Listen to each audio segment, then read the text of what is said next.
Most craft books are written like self-help books. They will give you a boost of motivation, a few tips, then the author's journey, but then leave you without your writing actually changing or improving. But this book is written unlike any other craft book you have ever read. Think about any craft book that you've read. This is not the same thing. It's not just advice, tools, and strategies and tricks that you can do with your writing and improve it. No, it actually feels like taking a class with one of the best contemporary writers in the US or in the world maybe. So in this video, I will be talking about George Saunders' A Swim in a Pond in the Rain, one of the hardest titles I had to memorize. And I just want to give you a sense of what the book feels like when you read it, what is the structure like, and then maybe the parting words or wisdom that George Saunders keep returning to over and over again when he is reviewing the stories that we will be covering in this video. And I promise you, you will be convinced by the end of this that you must read this book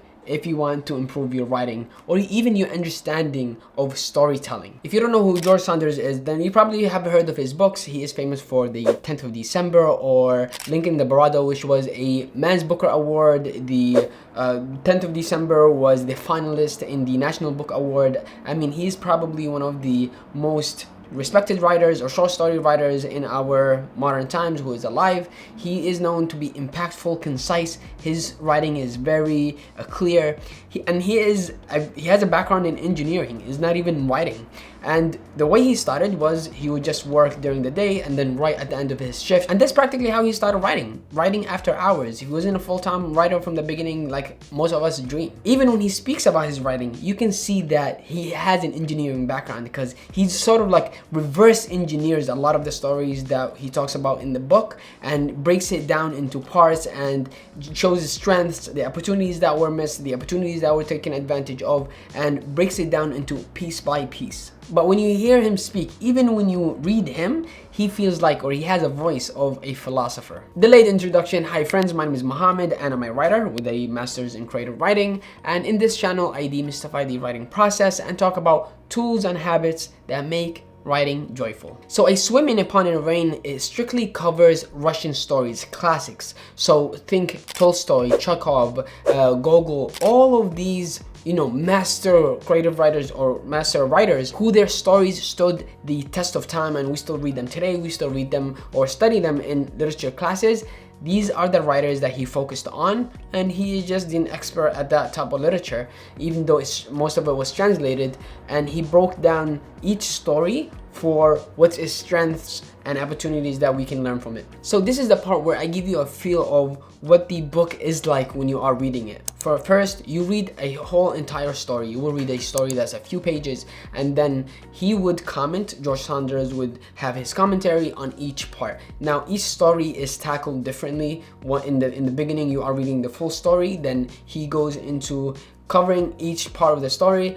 Other times he will have side commentary on the story just for you to, just pin it, put it, have a pin on that idea, and then later he will return during his commentary section. He will give you his sense of wisdom. So let's take an example. In one of the first stories, it's called IndyCar by Chekhov. It's about this school teacher who goes and picks up her paycheck from the countryside, and it turns from a trip from her school to the countryside into this inner self-exploration of who she is, her desires, her frustrations, and this other character that comes into the picture that sort of reflects who she wants to become. The main lesson of the story, and George Saunders does this in a very detailed way, is that you can take a very minimal, very mundane activity as taking a cart through the countryside and turn it into this self-reflection for the main character to answer the question, who am I? Another story that Saunders uses is called Master and Man by Tolstoy, and it's a very painful story to read. It's about this two men, one is a master and one is the servant, and they go through this snowstorm, and just putting characters, and this is the lesson, putting characters in such a hard conditions forces them to make decisions, forces them to say things, forces them to think about particular things that reveals the character themselves. And so he uses the environment that is surrounding the characters, the condition that they are in, the challenges that they are facing to reveal the character that's the reader is experiencing. Of course, Saunders does a better job at explaining this and goes into details and gives you pinpoints on how the author, how Tolstoy did the thing that he meant to do on each part of the story. One last example that I will give you, which was one of the most ridiculous stories I've ever read in my life, is by Gogol. Gogol. I think his first name is Nikolai, and it's called The Nose. Now, this story is literally about an official, like an officer, who one day wakes up and his nose is not there. And his nose becomes a character who dresses up and walks around the street, and people call it by its name, the nose. And there is no doubt that as a reader, that while you are reading it, why is this happening? You're not even questioning it. It just happens. He tells you the story like it is, and you just believe it. Gogol, as a mastermind of a writer, uses that framework to criticize the social conditions, the societal norms that his society was in. But then George Saunders takes it and tells you, or proves to you, that you can take something as ridiculous as a nose and dress it up and move it around as a character and use surrealism and humor to make a point or to deliver a societal change about, you know, the world that you are living in. And we've read stories like this of, you know, a character who's a monkey that speaks, or a dog that speaks, or whatever the case might be.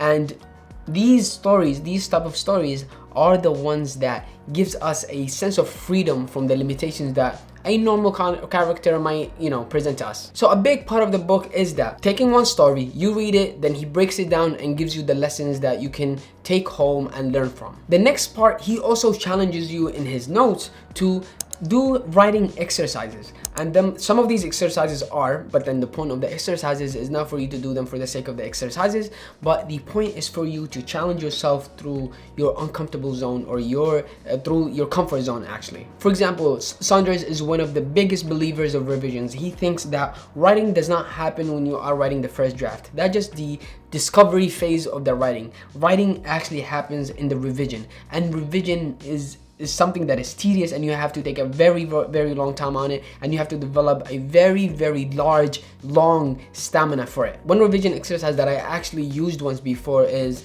take a story that you already wrote, and then in each revision that you go through it, just focus on one detail. For example, in the first revision, or in the first go through that you read it, you just fix the sensory details, and in the second one you fix or edit or improve, enhance the physical details of the world, the character development. So you go through each time of the edits or the drafts, and you just fix one thing, and instead of focusing on 10 other things or just listening to your intuition. So you will see a lot of exercises, and most of the time they are related to the story that you just read, and so it feels nicely tied, and it also forces you to actually implement the things that you are learning, as opposed to just listening or reading them. And since I mentioned listening, this is not a book that you want to listen to or just listen to the audiobook, because I tried it and it's not the same experience. I mean, you can still, you know, skip into the notes, because when you're listening to the story, it's very different. Unless you know the story and you skip to the notes, you will get a sense of, you know, you are retaining information.